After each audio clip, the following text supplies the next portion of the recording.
Hello, friends. Okay, it's planning time. I'm going to check on this week, make sure I've got things in order before I plan for next week. I'm sorry if you hear the printer in the background. I mean, I'm printing off an RC book, so it's because it might be going for a little bit.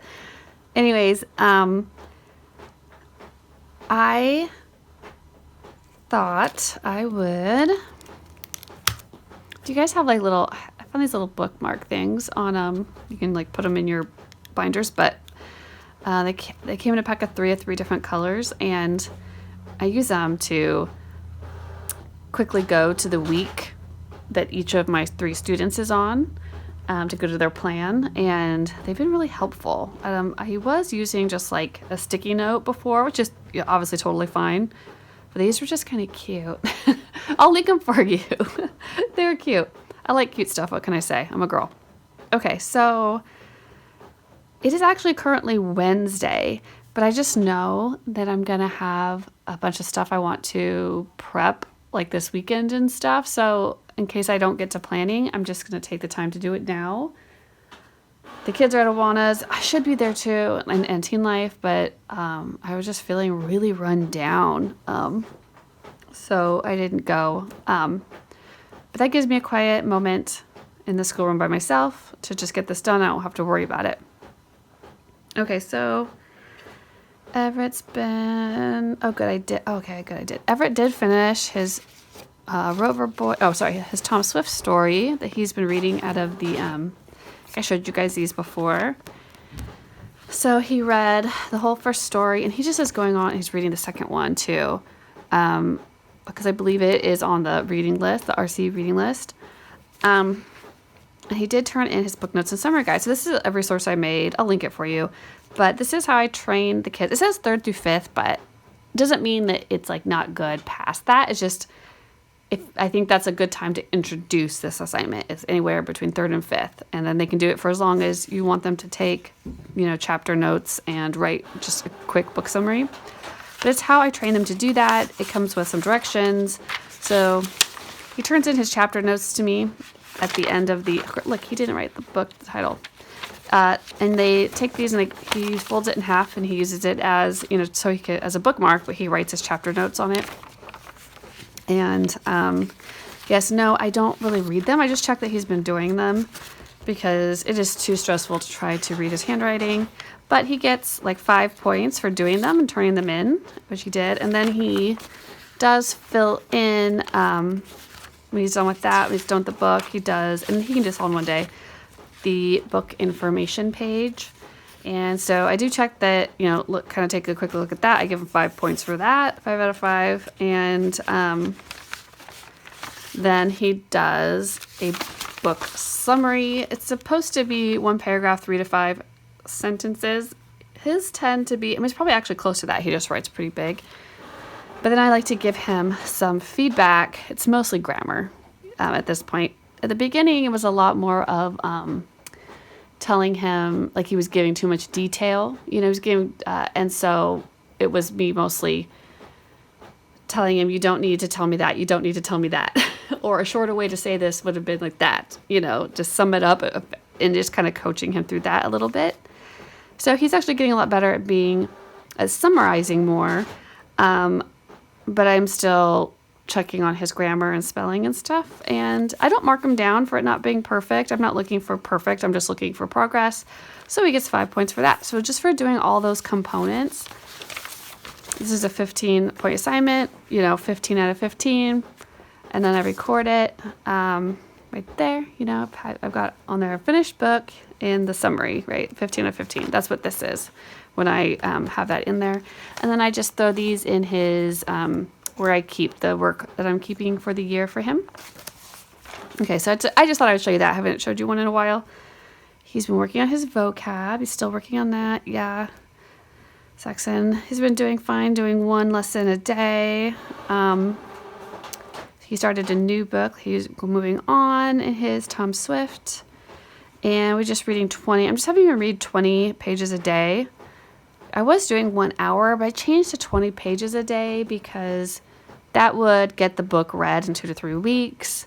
And also, he was like, lately he's just been, I don't know if it's just because of the holidays and like we took a little mini, like a week vacation, and it's just been hard to get that ball rolling again. That's part of the reason I really like year-round homeschool, because there's just so much backsliding that happens on these long breaks. Even a short break, I feel like it's been difficult this week to like get things really going up to full speed. Our school days are definitely taking a little bit longer. Is anybody else noticing that? Has anybody else took some time off and then it's like running in water when you get a full week started back up? And we even slow rolled the first week. We didn't do everything, right? We just did like the 3 hours. We didn't do like history or any of the extra stuff. Anyways, so we're building up steam. It's going better the farther we're getting along in the week, I will say. Anyways, so let's see. That's going. So yeah, so he was just not really getting very much read. He like one day I came in to check on him. He asked if he could read in his room, and I said that was fine because I'm in here like doing preschool stuff and talking to my second grader about his work, and I understand wanting some peace and quiet. Maybe cuddle up in your bed, whatever, and read your book. Yeah, but he's in there a long time, and I went in there, and he was asleep. So I was like, yeah, no more reading in your room. Like, you're going to have to read in the schoolroom when you're reading school books. If you want to fall asleep reading your own book, your own interest-led thing outside of your school books, whatever, that's fine. I fall asleep all the time reading. But not when it's your schoolwork book. Okay. Anyways, so, yeah, okay. And then this HTWAS is the how to write a story. That's going well. I switched over to just, instead of having him do a certain amount of covering a certain amount of pages or activities, I'm just having him set a timer for 45 minutes. I'm just finding that he needs to know where that finish line is time-wise. I think that's more helpful to him. We actually finished up our syllable unit. That's all done. And the kids, I will say, I feel like this was really actually helpful. And it was kind of like a syllable boot camp, and I did both a 6th grader and a 2nd grader. So I know I've talked about it before, but I'll link it down below. But I really feel like this is going to give some oomph to our spelling packets, this like time that we concentrated just on syllables. Because we do syllable work in the packet, but I think that it helped to shore up. And because what it did, it was just so repetitive, which is what, kids really need. They just need to repeatedly practice that certain skill until it gets like ingrained in their brain. I felt like it was enough without being like too much. They never got bored, but I could see them making great gains during this. I'm really excited to see them do their weekly spelling packets, or my McGuffey spelling packets, with that kind of boot camp training, that they have under their belt now for syllables. So that was exciting. But that's all done. So I'm actually going to just cross it off because we don't need to worry about it. Although I was thinking about trying to design some sort of like little resource or activity, like some kind of spelling rules boot camp where we did something, because it was just such a successful format and like how we did it. And I mostly did it on the board, on the chalkboard with them. And they would just come up and take turns, like dividing the syllables and putting all the marks. And then I even added in a little bit, like I'd say, like have them square things that we do in our weekly activities, like square any base words, and circle any affixes, right? And then I'd have them label them. And then we talk about when you have a base and a base together, what is that? That's a compound word, But if you have a base word and an affix, you have a modified word, right? So anyways, that was good. It's also helpful, we're tying in kind of some of our vocabulary practices and our weekly spelling practices. So I'd like to maybe spend some time this weekend thinking through how I would like to have a little spelling rule boot camp. And if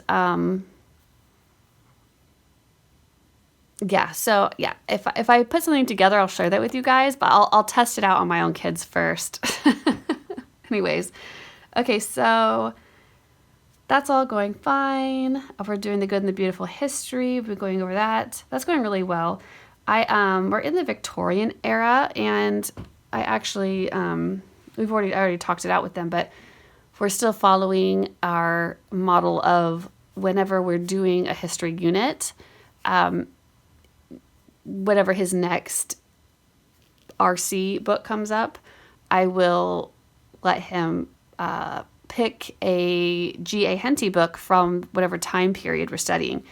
So there's lots of, we're in the Victorian era, so there's lots of things like there's the Irish famine, to talk about. There was, we talked today about Florence Nightingale and a little touched on the Crimean War. And although I didn't see that G.A. Henty had any books on the Irish famine, he did have one that talks about the Crimean War.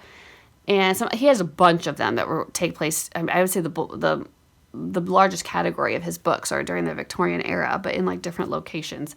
But things about the India mutiny.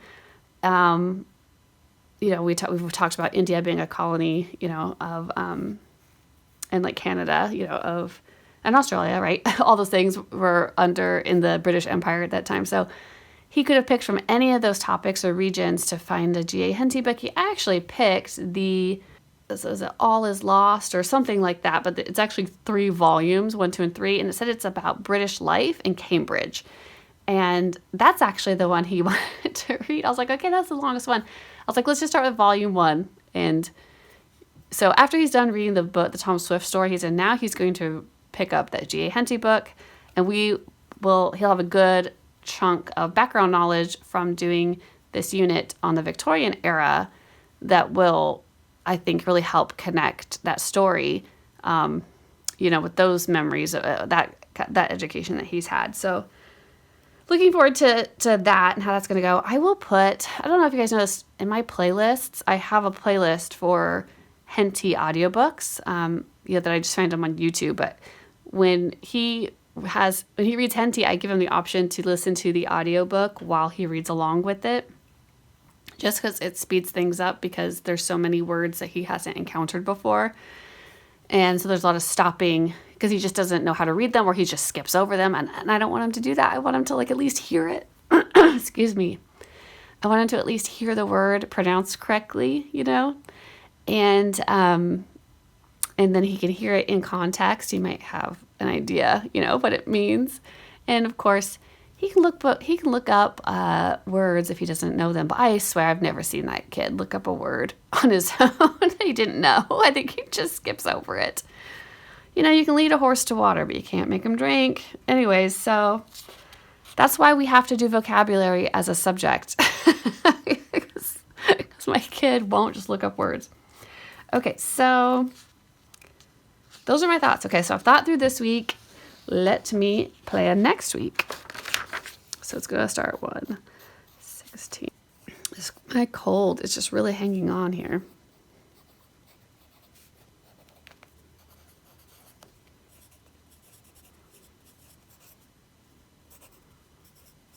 Okay, so the Bible, I'm actually just going to write in Psalms, because I'm not totally sure which ones we'll be doing yet next week. We'll see if we get to all the ones this week. And then, of course, he always just does Saxon. It does seem like the beginning of 6.5 it's just been, I think, a lot of review of 5.4. So when he starts a new book and he does his chapter notes, so for these books, there's four books bound together into one.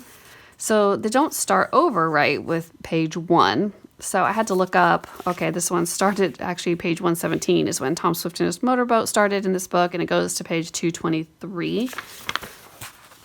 So I have to check that. So he's going to read to page 120.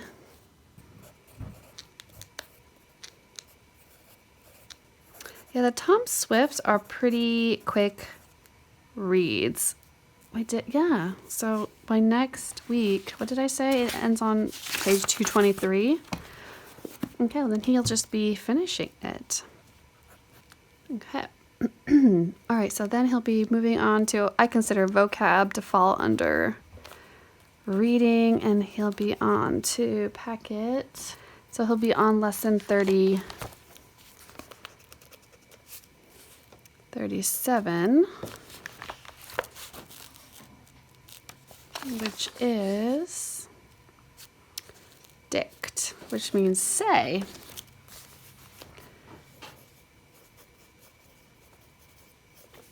So he does that packet and he does the worksheets in the book. Then a vocab test, something out of 10. Okay. So for writing, so I had something, I showed this in my last video, but I was showing it for myself, like using it to practice using editing marks. And I printed out one for Everett to do himself. So I'm actually going to have him practice doing editing marks himself. So, so he'll better understand when I mark his paper. Packet. It's very short. He could do that all in one go and he would be fine. And then I'll have him do how to write a story. I will cut down the time to 30 minutes since it took some time to do that packet. So I will just put that packet into his how to write a story. It's already like almost halfway through it, so that's good. Maybe I'll just stick it in the back for him. So it's just with his writing stuff. And then I want to do spelling rule boot camp. So he'll do that with me. I'm just going to go through that with my second grader and my sixth grader together. And we'll just see how it goes. And I'll give you guys a final update, what ended up being effective and what worked and what didn't. We'll go back to just normal. How to write a story for 45 minutes. And then spelling BC for boot camp. Okay, and then history. I'm just gonna grab my history book. And I like to record what we're doing. So we're doing this one next. So we bumped this up to 3 times a week and it's been going just fine. Doing 3 times a week. So I'm gonna stick with that Monday, Wednesday, Friday. Yeah, and then if we get off, a day, we can easily find a day to squeeze in a history. We have, 4 other days that we could do that on. So this has been very doable. So we're getting into some modern history here. So that'll be interesting. This will be stuff that my parents will actually remember. So this would be fun to call up the grandparents and talk to them about their memories about stuff. I know my mom's told me about, stories of, they did the drills teaching the kids to get under the, their desks and stuff because they were afraid of nuclear attack. And, look, so we'll be through 58 and there's only 60 lessons. We're almost done with our year 1. Did it take us a year? Yes, it took us because we switched from Story of the World halfway through last year. And we switched to The Good and the Beautiful, and now we're halfway, so it's been basically a whole year to do year 1. So it's been perfect for our, year-round homeschool. And we do, how we do, I've said before, a unit of science and a unit of history, unit of science, unit of history. And yeah, this course book had 4, is broken up into 4 units. It's 4 parts, so it's been perfect for us. So good. That's a long experiment for me to run. It took me 1 year and not doing history every day, doing it 2-3 times a week when we were doing it. And then half the time we're not doing it. So that was great. That worked out well. Okay, then activities. I've got my It has Taekwondo. We've got extra Taekwondo this week to make up for some missed weeks. Hello, Meow Meow. Okay, and then this is my favorite part. I give myself a little highlighter box to check off stuff. Beautiful. Okay.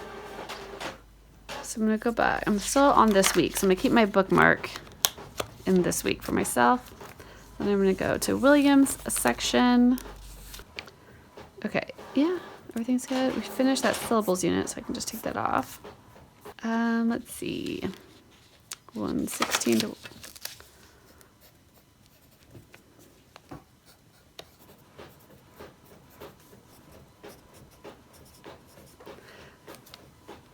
I don't have to think about this part. I'm just going to write Psalms. Again, I'll just write down which ones we do when we do them. Okay, in math, he's been doing his Ray's workbook. We're back and working our Ray's arithmetic right now. I will show you why. Let me show you. Like we just, this is like a little, we're doing a little tweak here to curriculum. So he went through my whole math fact multiplication resource and he learned a lot. I have these Ray's arithmetic workbooks, which I love. And what I've been doing though is, so we narrowed it down to, he needed work really on his, I think it was his 4s, 6s, 7s, and 12s. The rest of them he had down, but he still had some weakness on those 4 fact families.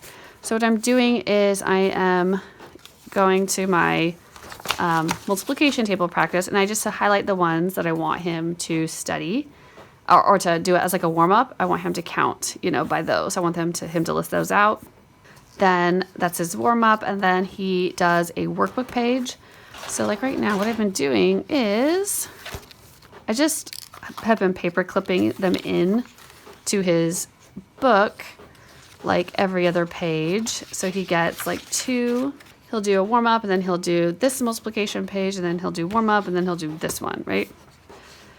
I think those are actually 9s though. I think I just had these ones. He's used all the ones I had up for him. So he is...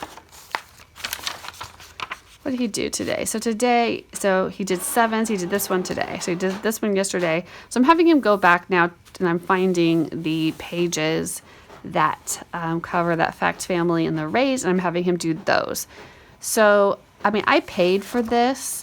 You could just have them do them out of the book. I just like that it gave him something to write in. But you could just do it in a notebook. Because it tells him, like on this one today, and I do like, so it makes him read. So it does play into some reading, comprehension. And sometimes he struggles with that, but, he's not careful. He assumes he knows the directions when he hasn't really read them. He'll just start doing stuff. I'm like, that's not what it said to do. What are you doing? So it's teaching him to actually read the instructions, because when he does his own thing, and then I tell him that wasn't what it said to do, and he has to erase the whole thing and do it again, he gets really frustrated. But I just chalk that up to a learning experience. And sometimes what we're learning is more than just the point of the exercise. Like sometimes we're learning how important it is to read the instructions all the way through and make sure you understand, or ask a question, learn. If you read it and you don't understand, it's okay to ask mom, to read it to you. Maybe he's just rereading it, reading it wrong, misreading something. So that's something I think is worth, taking our time to learn. But it gives you the page that you're on. So it's lesson 45, and it's on page 48 of Ray's Arithmetic. So it's right here. It's the 7s. And they've got the 7s. They write it out like this. They don't write it out like 7x1 equals 7, right? They write 7 times 1 are 7. 2 times 7 are 14. That's a little bit different. And then they flip it. They show, 6 times 7. So they show it like both ways. They say 6 times 7 and 7 times 6. So you can see that there's still 42, right? So it doesn't matter. They're teaching you without explicitly telling you, but the order doesn't matter, right? Hopefully the kids will put that connection together. You can ask them if they notice anything. Do you notice any pattern here? Right? You can see the same answer, same answer, same answer, same answer. Like why? What's different? Well, 6 times 7 equals 42 instead of 7 times 6. Well, do you think that then it doesn't matter which one comes first or second? No. So anyways, I like that's kind of set up for them that way. But then this workbook, if you think that you can buy these workbooks, from Classic Curriculum and not buy the textbook, or not, at least you can get the textbook for free, you can print it out. Which is how I started. I started just printing the version from RC and just using that. And I just liked it so much. I really love these books. Aren't they so adorable? Look at that. That's beautiful. Anyways, I'm obsessed with these books. They're just beautiful. I love them. Anyways, they have to go though. It tells them, which one did we do today? Okay. It tells them, use objects. So it's giving them some direction here to use manipulatives. So I let him he used the popsicle sticks that we use usually for my preschooler for counting sticks, and he used those. But he also oftentimes uses the abacus as objects, or, we have like math cubes and stuff. He's used different things. He can use whatever he wants to, really. But, use objects to work the problems and lessons. I always have to stop and think. 45. Remember that we are working with groups of 7 or 7 groups of some number. Many of these story problems are about money. We must learn to handle money correctly and wisely. So it goes study. So what we're actually studying is the first question that they have here. It's the same one. They give you the solution in the book as well as an example. And they do it here, but they do it visually. So Sarah bought 2 thimbles at 7 cents each. So then they actually drew out, 2 thimbles, which, my kid colored in. And they put 7 and 7, and together that's 14 cents, right? So, and then they write here, 2 thimbles at 7 cents each. 2 times 7 are 14. And so they're putting it back into that like mathematical sentence form here. So I ask him to do it that way down here. So then it says recite, use objects if necessary. So I think recite is kind of like, I don't know, I used to have recitation in college, when you were actually doing things. It was like you'd have lecture and then you'd have recitation where you would like do more like examples and actual work. So I'm guessing recite and recitation are basically the same thing. So I think it's another word maybe for practice. So use objects if necessary to answer all questions 1 through 9. So they could use that, or they could draw. So like I showed him when I was drawing, these out, and so he could do that as well. Page 48. Ask your teacher or tutor to ask you the questions. So they're not expecting the kids really even to be able to read this. Because William is a pretty decent reader, I told him to read it himself. He is 7. His birthday is in September. He's a young second grader. Like he's as young as a second grader can possibly be. His birthday is September 20th.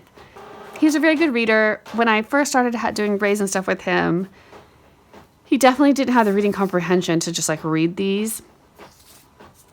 And it helps. I tried to train him. It helps to put something like this so you don't, because it's just so little and it's easy for their eye to get down a line or something. Try to train them to do something like that while they're working on one problem.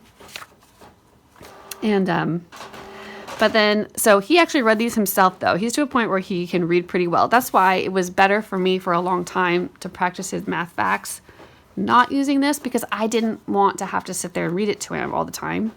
So that's why I just made my own practice that I put in here, right? So I just had a bunch of sheets, and it's just kind of the more abstract.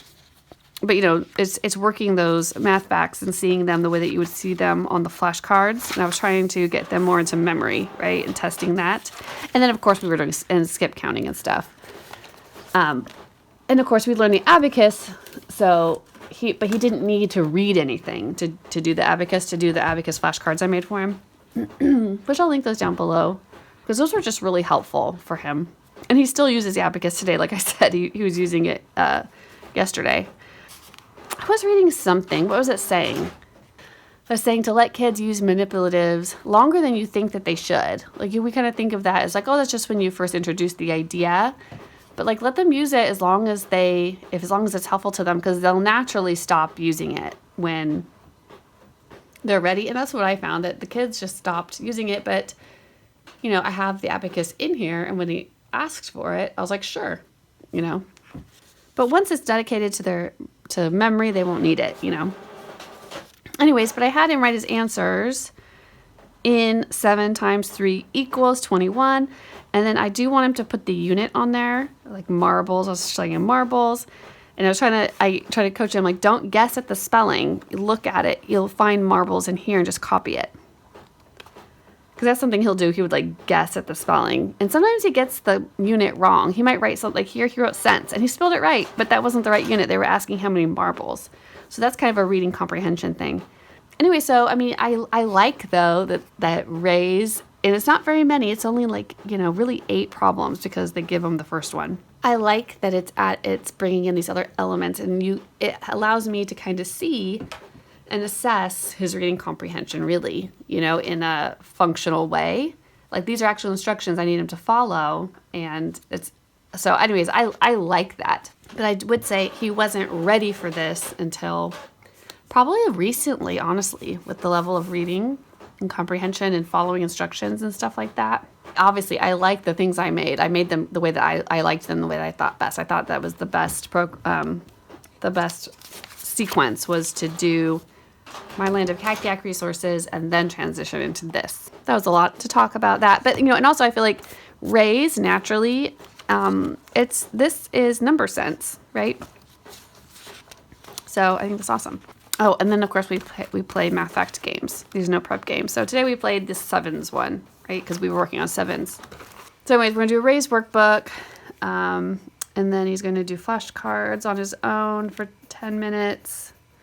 And, you know, every time I test him on his flashcards, he's getting some right. So I get to pull some out, you know, put them in the right pile, put them aside, and he just keeps focusing, you know, on the ones that are wrong. So his pile is getting smaller and smaller. So I'm hoping when I test him on the whole thing all over again, that he will have them all mastered. We'll see.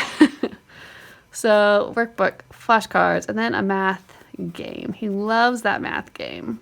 Okay, then for reading, so I have a slight change here. I was having him read Arthur Scott Bailey. I've been doing the revised one day, then the original on the other, and then an Arthur Scott Bailey book. And I'm just dropping the Arthur Scott Bailey book for right now. And we're going to go back just to reading the McGuffey readers, just these two. The writing resources that are married to that. So the revised reader, I still have the revised copywork. And look, he did, usually this is in print. I just wanted to show you guys.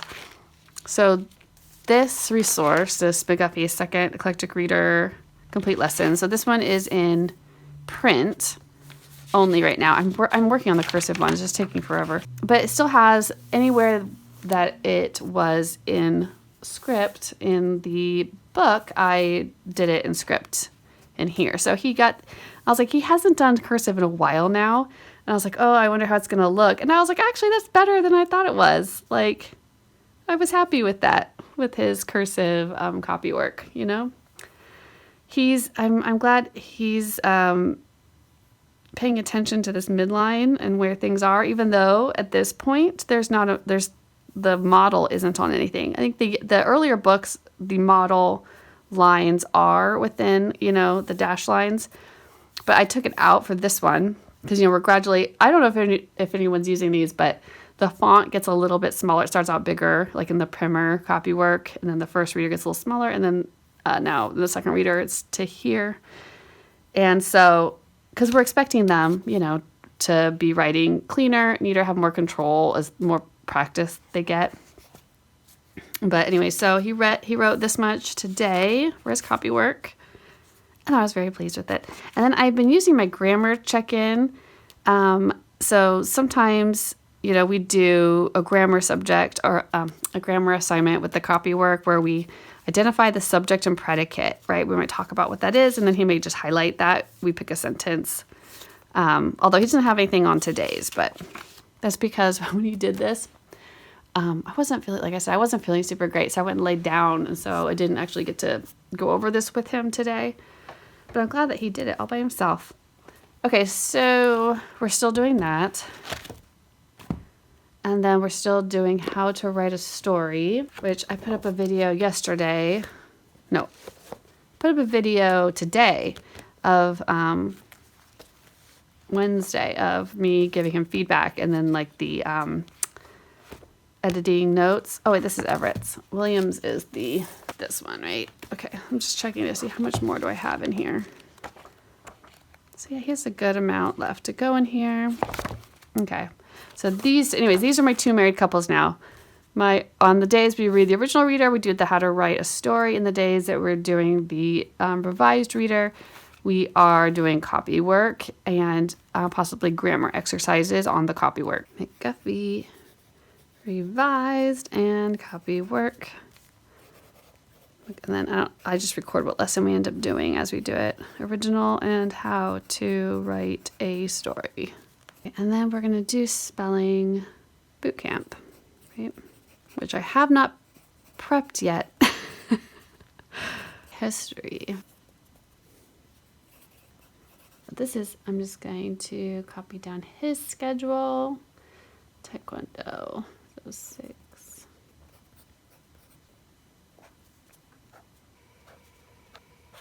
I forgot we do a object.